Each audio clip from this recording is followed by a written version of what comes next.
A pleasant day, everyone. Are you ready to deeper understand the moralities of our culture and what difference we have among other countries? Before we start, I'll just introduce the first group of reporters that will help you learn and understand the relatability of our morals.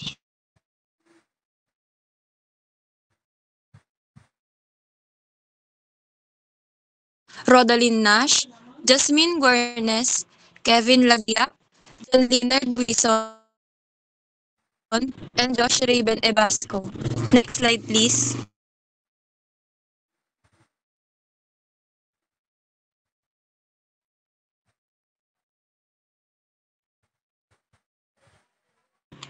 For our to recognize difference in moral behavior of different countries or cultures, understanding the advantages and recognizing the dangers of moral relativism, analyze crucial qualities of the Filipino moral identity in their own moral experiences. Next slide, please.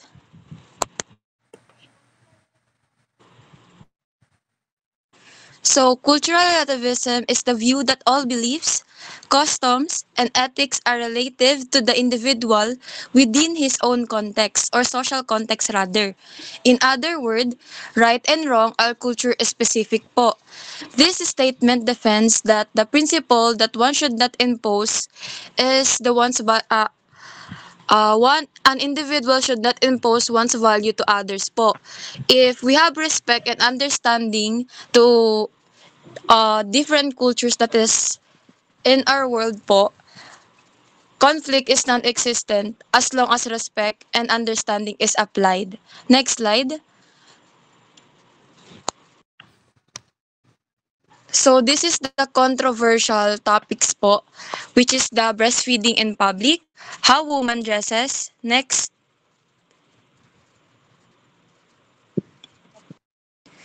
public affection or showing public affection in outside syempre. Next is same-sex marriage. And lastly is the eating habits. So for the next topic po, it will be reported by Joros Briseño.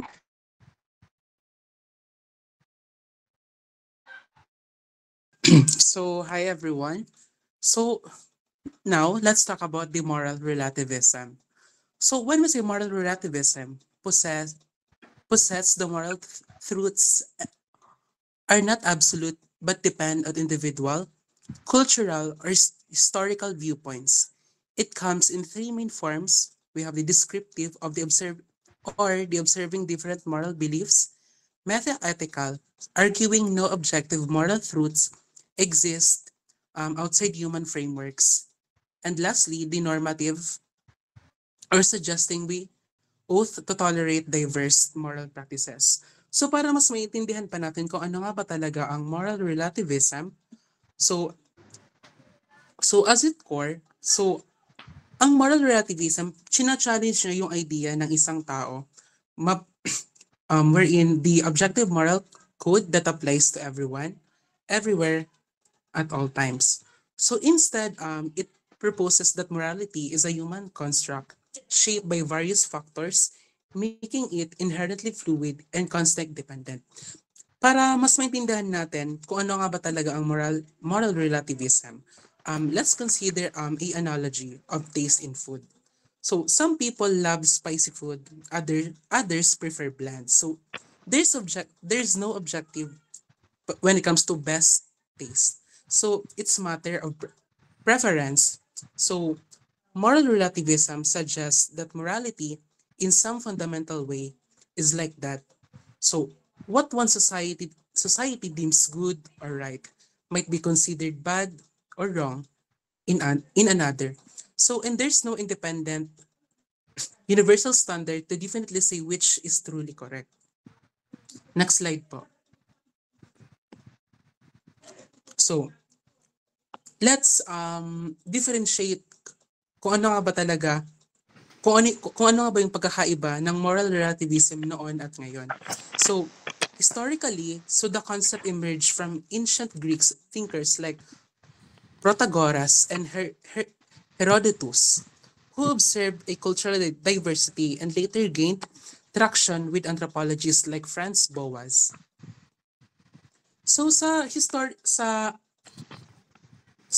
moral relativism noon, um, so the awareness of moral diversity was present, but it often lead to conclusions of cultural superiority or skepticism about moral knowledge rather than a developed theory of moral relativism. So the intellectual framework for systematically analyzing and defending moral relativism was still forming. So the emphasis was often on finding universal moral principles or at least a divinely ordained moral order. Next slide po.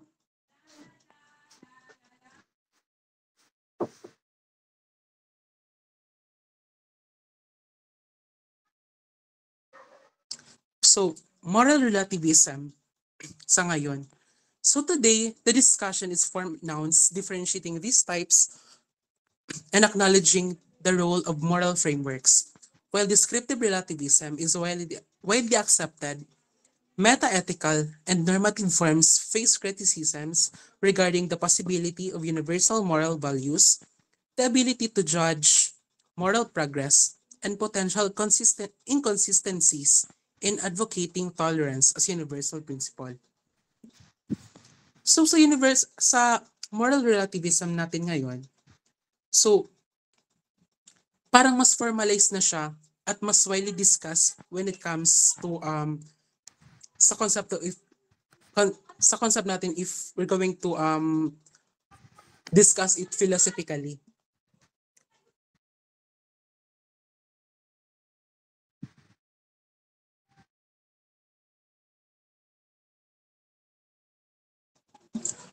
And then it is informed by extensive empirical data from social sciences and is deeply intertwined with debates and about cultural diversity, human rights, and the very nature of truth. While its appeal lies in performing or promoting tolerance and acknowledging diversity, its challenges regarding universal human values and the possibility of moral progress continue to be central to philosophical and societal discussions. So the shift has been from observational understanding of differences to a deeper philosophical inquiry into nature of moral truth itself. So that's all po sa moral relativism.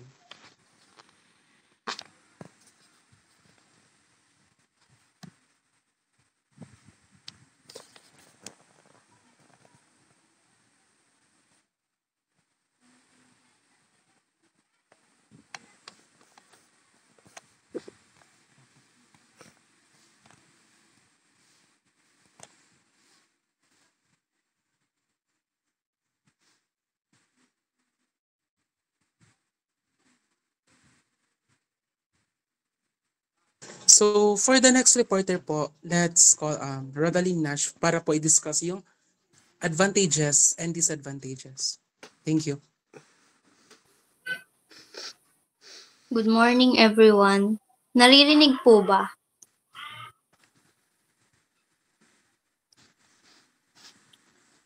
Next slide po.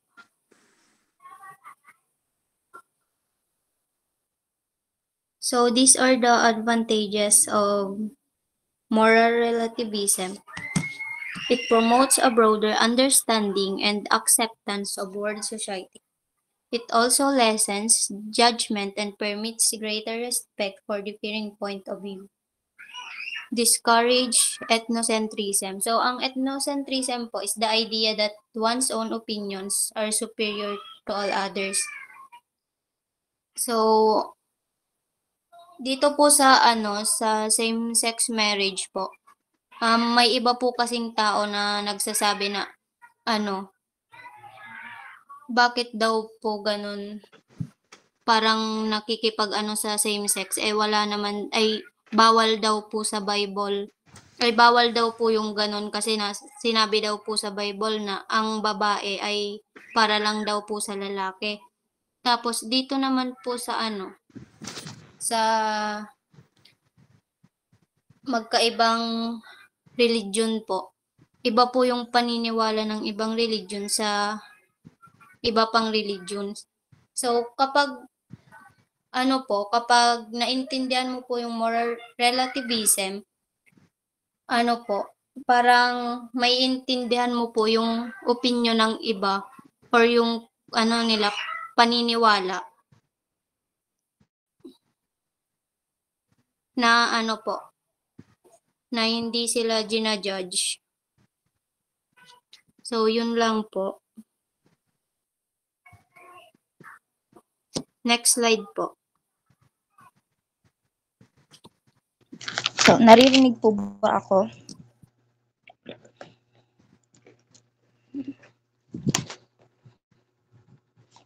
Yes So, po. good morning Narinig ka po. everyone. Sige po, thank you. So, good morning everyone. These are the 5 advantages or danger of moral relativism.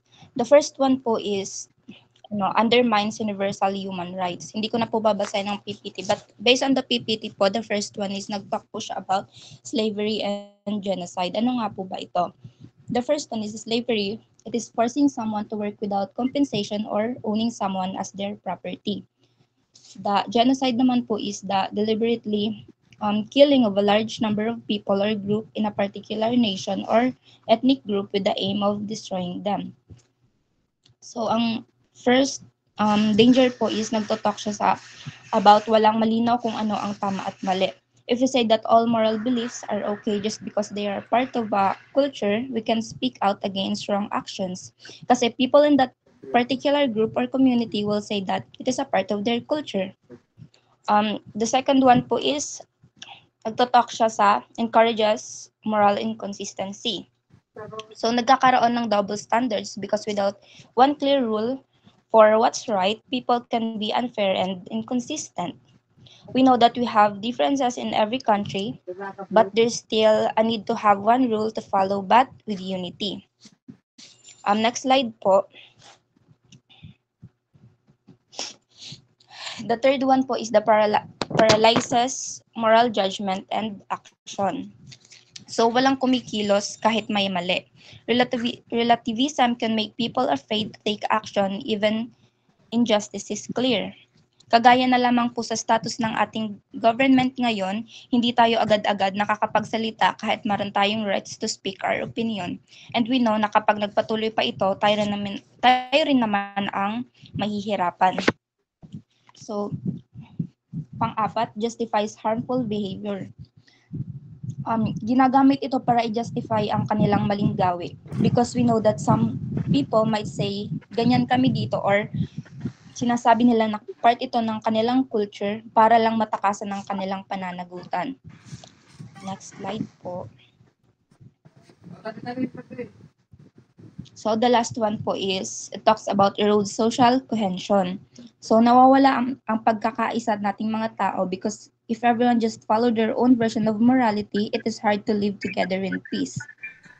We must have our unity with shared values like respect and katarungan dahil maaari tayong magkawatak-watak dahil may kanya-kanya tayong opinion.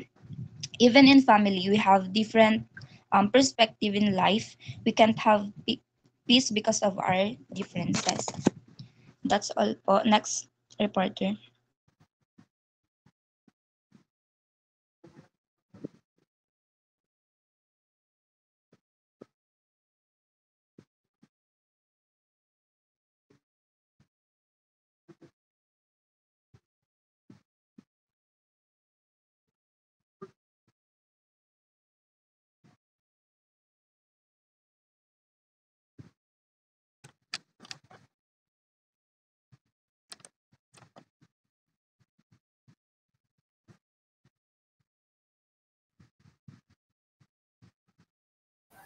So, good morning everyone. I'm Kevin Klein of Nagyap. I will be reporting the Filipino way and morality.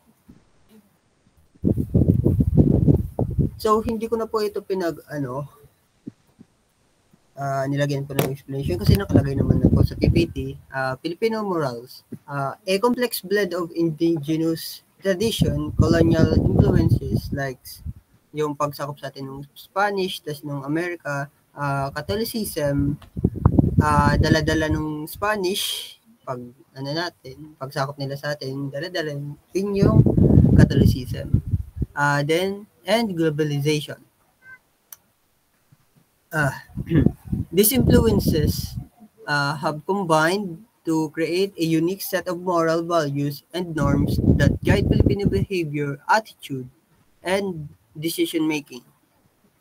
In understanding moral behavior from a Filipino perspective, it is important to consider both the collective and individual aspect of morality. The role of family and community, the influence of religion, the cultural practices that shape the moral conduct. Next one. So we have here Filipino versus the other countries. Kumbaga, ito po yung pinag-differentiate po natin na kung anong halimbawa ng moralidad natin at i-differentiate po natin o kaya comparison po natin sa ibang bansa. First one is strong family orientation versus individualism. Example po sa mga Western country.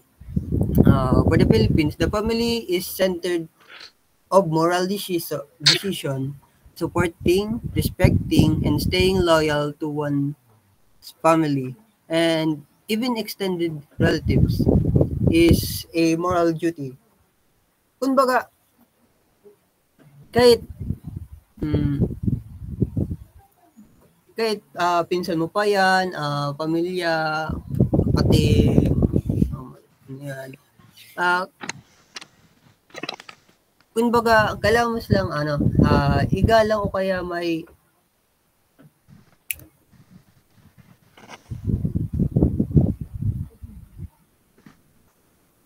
kumbaga kailangan mo silang sundin sa mga inuutos nila kasi kapamilya mo sila. Then the other countries, in many Western culture like the US or some part of Europe, individuals are encouraged to make proposal, independent decision, even if they go against the family expectation. Kumbaga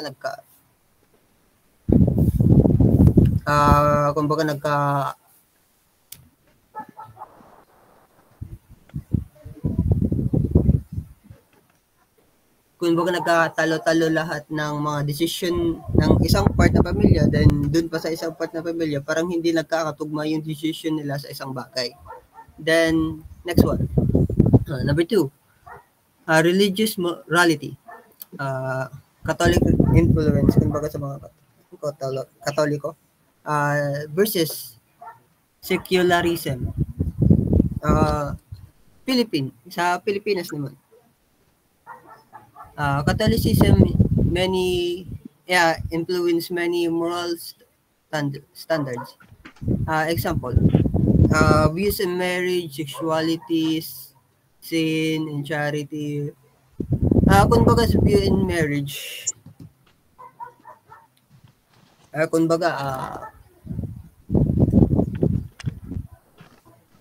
saan yung naka-overview lang.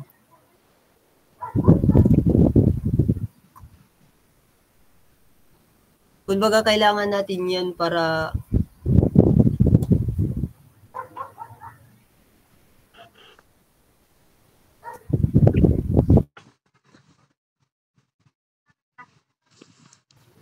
nawala tuloy ako na idea dito sa views on marriage. Sexuality, kumbaga dun po sa sinasabi ni Rodalyn na hindi pwede yung same gender na marriage, kumbaga. Then sins, yung mga 7 sins, baga, isina ninyo to. Charity ka lang religious teaching guide what is right and wrong. For the other countries, some countries like Scandinavian nation are more secular, basing morality on human rights and civic ethics rather than religion. Kumbaga, inuulan nila yung mga taga-Scandinavian na inuulan nila yung human rights then civic ethics kaysa sa mga religious stuff na yan. Kumbaga. Number 3, pakikisama at hiya versus directness. Dito naman po sa mga Pilipino is values like pakikisama or getting along, and hiya, or as we call shame and modesty. Shape moral behavior. Kumbaga, itong dalawa na to ay parang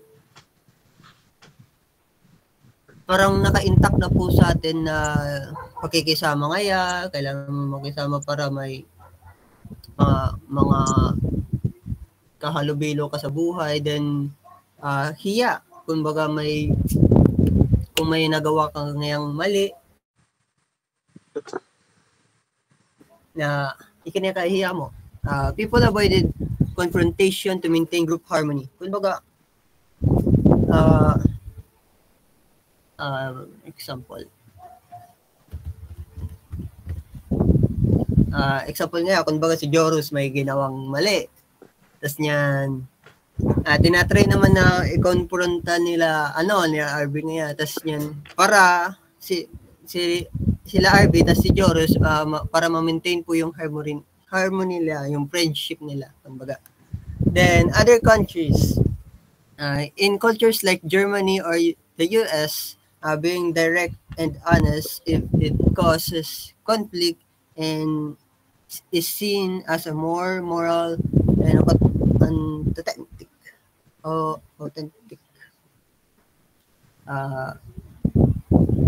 Next one. Number 4. Respect for elders versus equality. In the Philippines, deep respect for elders is a moral obligation. Other people are rarely questioned and often make decision for the family. Kumbaga dito sa Pilipinas, syempre respect for elders. Alam naman natin yung yung pagsasabi ng po at opo. Then pag sa mga matatanda naman, lalapit tayo sa kanila at sasabi ng bless po, kaya mano po for respecting them. For the other countries, in Australia, in the country like Australia or the Netherlands, younger people are treated more equally and are encouraged to express their views freely. Kumbaga, sa pagkakaiba dito sa Pilipinas, mga edad natin pababa, parang hindi pa natin kaya mabuhay na mag-isa. Kumbaga, kailangan pa natin yung mga mga kapamilya natin. Kaya kailangan na natin igalang sila para masuportahan tayo sa pag-araw-araw. Kumbaga sa ibang like Australia and Netherlands, yung mga kabataan doon is nasasagawa nila ng malaya yung mga gusto nilang gawain. Ganun. Next one, number 5. Last one. Community morality versus individual morality. In the Philippines, moral behavior is often defined what's good for the group and community. Example na po natin dito is the bayanihan or utang na loob. Kumbaga yung bayanihan ay pagtutulong-tulong sa mga kapwa. Alam niyo ba yung yung paglilipat ng isang bahay, tas madaming nagtutulong ng mga tao. Yun po ay tinatawag po nating bayanihan. Kumbaga nililipat po natin yung isang bahay, nagsasagawa ng tulong-tulong yung mga mga nabubuhat, ililipat yung bahay din somewhere. Tas yung utang na loob.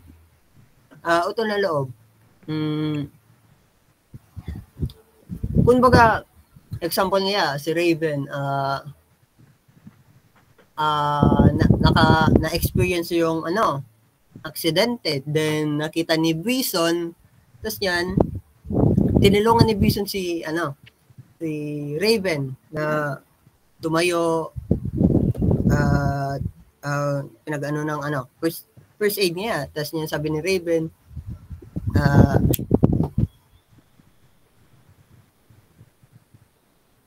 ah syempre si Raven, laking pasalamat na may tumulong sa kanya.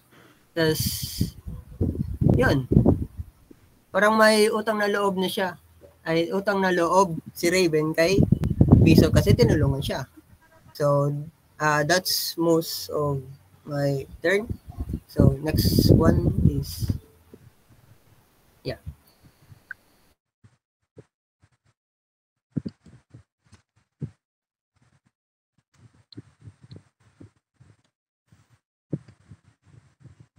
So, sa next reporter naman po tayo, Leonard Bison.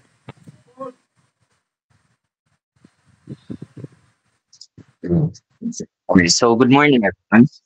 So today we'll be talking about the good moralities and toxic traits of Filipinos.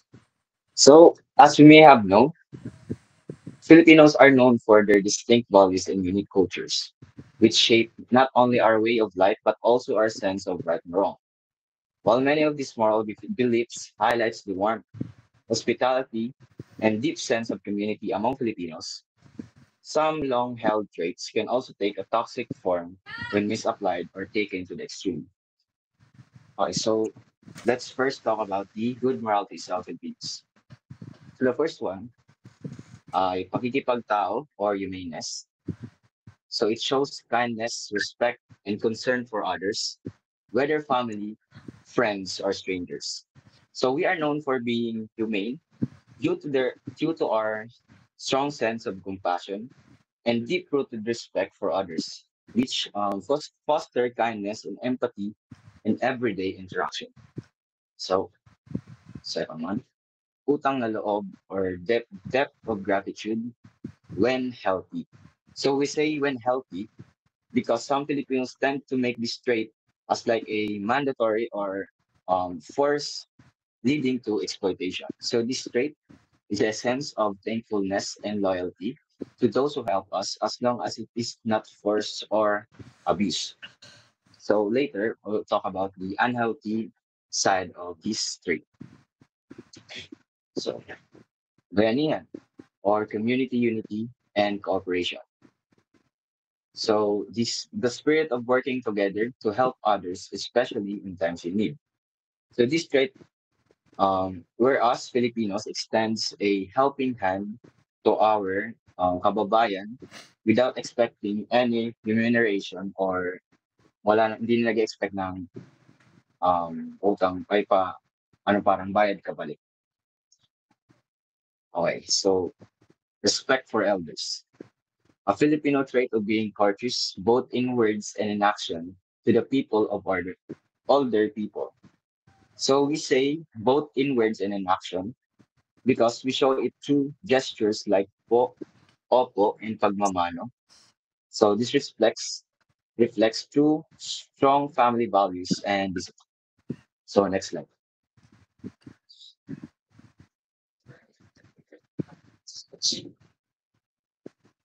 Resilience and positivity. Filipinos are known for their strength during hardship. Despite struggles, we remain hopeful and smile through pain. A good example is this of this is even though we are always targeted by a typhoon, not just once, but multiple times, we always remain hopeful and smile through the pain. So hospitality, warmly welcoming guests and treating others generously, even with limited resources. So a great this is greatly shown in events like Kiskaan, where we use a new things like kitchenwares, bed sheets, etc. Represent to our guests and serve them delicious foods. So religious.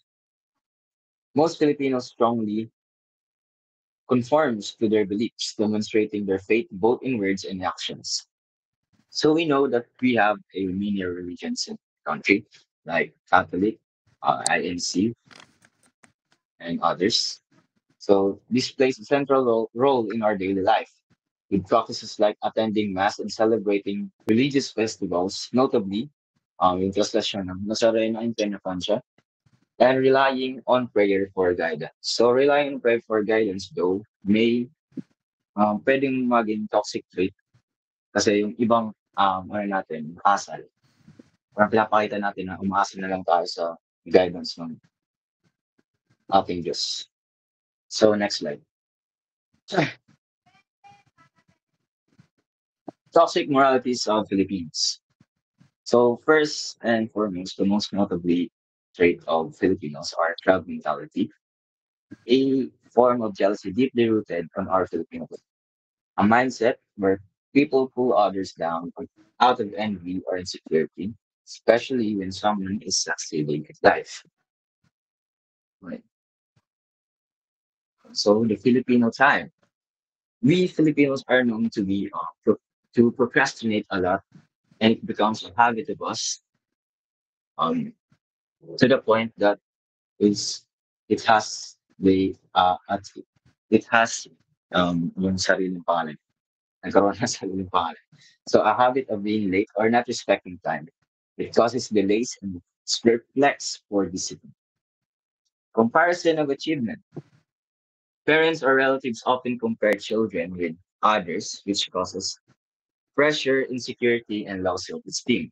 A toxic trait by us who like to say, buti pa nga si ganyan, buti pa nga si, ano, belittling us or disregarding our achievement just because someone did it better than us. Then, kids as retirement plan. The beliefs that children must financially support parents in the future can lead to guilt and emotional pressure. So the idea of using one kids as a retirement plan is a common mindset in many cultures, not just us, but also in many countries. While it's understandable in certain social and economic contexts, it also raises some serious ethical and practical concerns like ensuring the child. Next slide.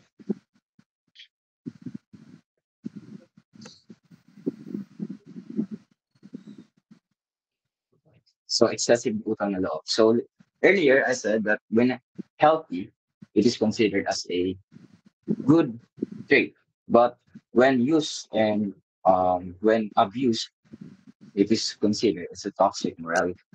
So it is when gratitude become a lifelong burden, forcing people to follow unfair expectation or stays in toxic relationship. So parang ano, yung taong mayroon tayong deep gratitude, parang kinokontrol tayo to, ano, for their own sake. Okay, so bahala ng attitude. A Filipino trait characterized by withdrawing from a task and leaving everything to God, like I said earlier, trusting Him to intervene and determine the outcomes of one's effort.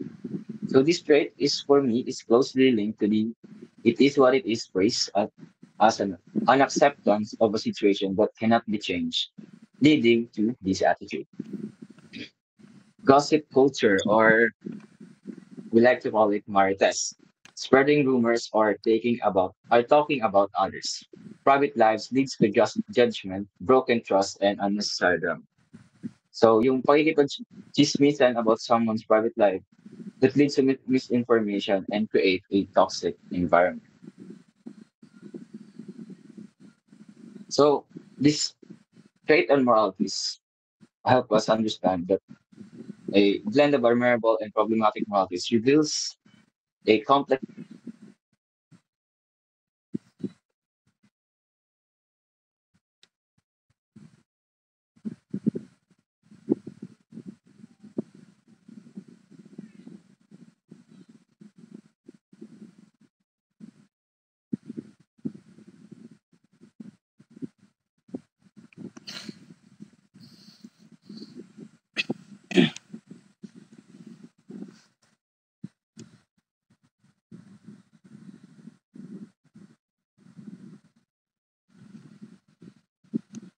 Next slide, Kevin.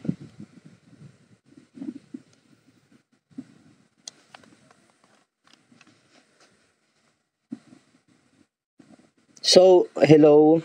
So now we come now to the examples, situation where critical thinking is needed. So, syempre, ito, sinimplihan ko lang naman kasi madali lang naman tong maintindihan. Tsaka, nagbigay na rin si ma'am ng mga examples about dito. So, alam nyo naman na, so ito, dagdag lang na, dagdag knowledge lang sa inyo. So, number 1, deciding what to eat. So, you want to eat something healthy but you're craving junk food. Critical thinking helps you weigh the pros and cons, what's better for your health in the long run. So, you should satisfy the craving now or choose something healthier. So, dito daw, 'di ba, na sa mga nangyayari sa pang-araw-araw natin, lalo na tayong mga college student, kapag tayo masyado ng stress, meron tayong mga food cravings, so anong gusto nating kainin, so habang nag-aaral tayo. So, syempre yung pagpapasya kung ano yung kakainin is mahirap talaga. Pero it depends naman talaga kung minsanan lang naman kung kakain ka ng hindi healthy or healthy. So, kung kailangan talagang pag-isipan muna ng mabuti. So, yun nga yung critical thinking. Kailangan pag-isipan kung kakain ka nito, kung hindi. So, yun. So, number 2, choosing a route to work or school. So, you have 2 routes to take. One is faster but might have more traffic.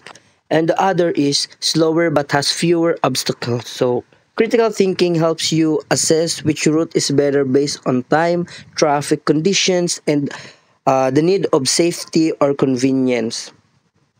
So, 'di ba, kapag tayo ay nagmamadali.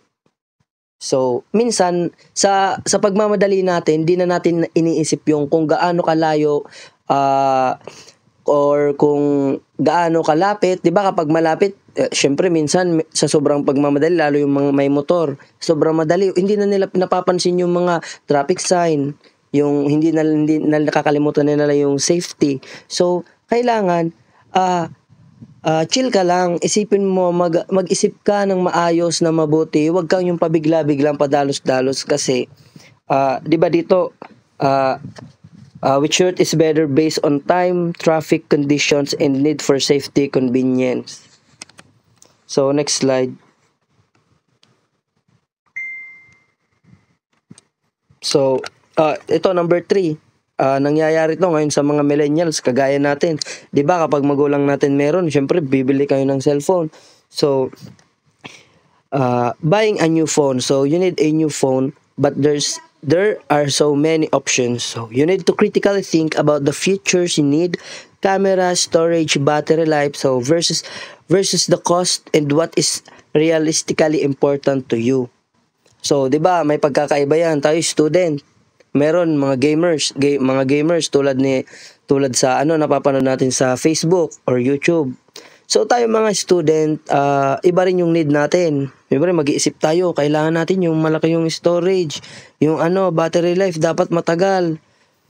Tapos yung RAM dapat malakas, yung milliampere, yung battery yung matagal siyang malobat. 'Di ba? Yun yung yung inaisip natin yung mga students. So kapag naman gamers ka. So kailangan naman kapag gamers ka baga, kailangan mataas yung storage, yung RAM. So para smooth yung paglalaro.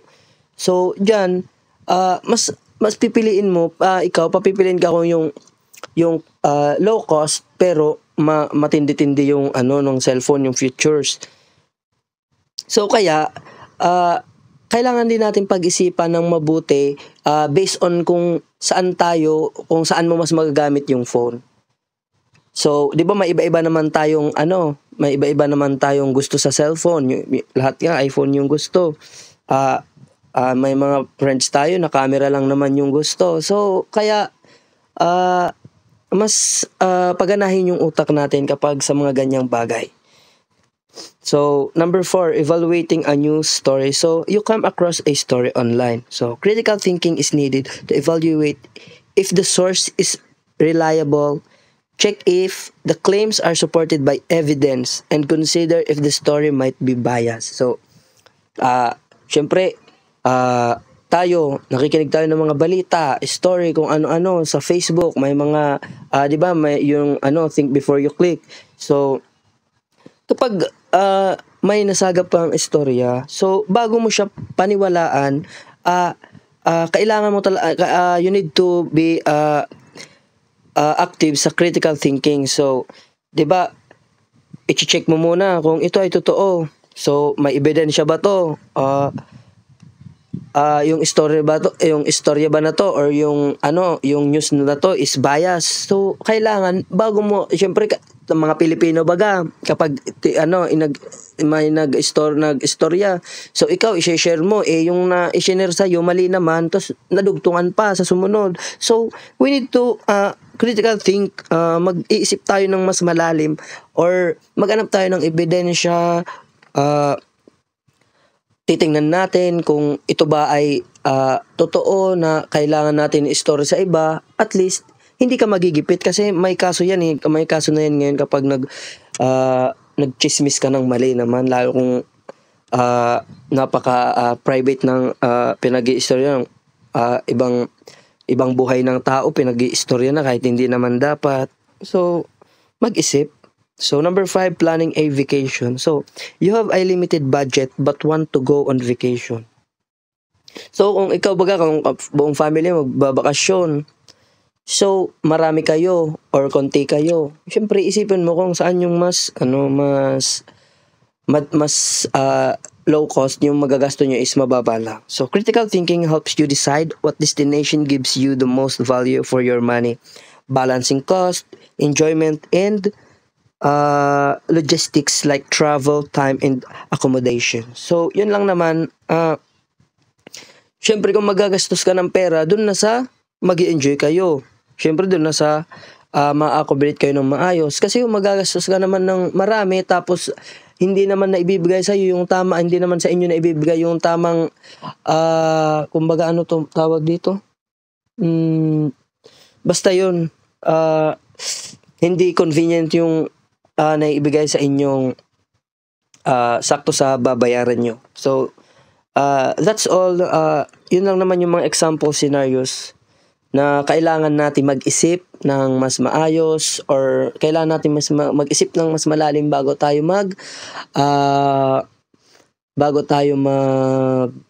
ano tawag dito? Bago tayo magdesisyon ng mabuti. So, yun lang naman. Thank you. Good noon.